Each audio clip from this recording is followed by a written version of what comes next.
তুমি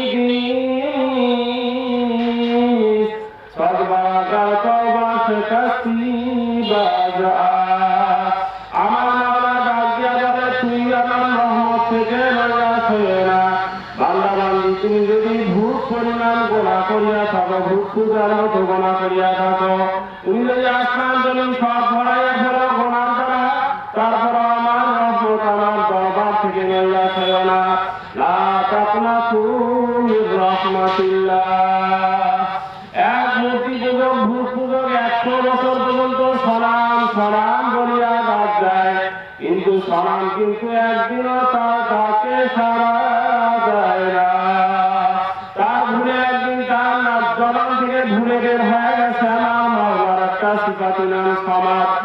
এই ভুলে ও আসার সঙ্গে সঙ্গে আমার মাওলা তো জবাব দিয়ে ফেলছেন, লাব্বাইকা ইয়া আব্দি বান্দানি হাজির। তখন তার মধ্যে বুঝতে আসছে আমি কোথায় রওনা করেছি, এত বড় দয়ার মাওলা আমি ইচ্ছা করিয়া নাম নেই নাই, বলে আমার জবান থেকে বের হয়ে গেল। আর এত দয়ার মাওলাকে ভুলিয়া কোন দিকে রওনা করছি। এই জন্য আমার দয়ার মাওলা বড়,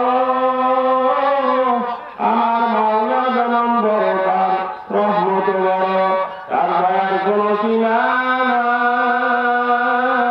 নাই, তার আযাব কিন্তু বড়। আমার মাওলা যেমন বড় তার আযাব বড়, আমার মাওলা কত বড়। এই যে জমিন আসমান তো আসমান থেকে এই জমিনটি 500 বছরের রাস্তা, তার সৃষ্টি কত বড়।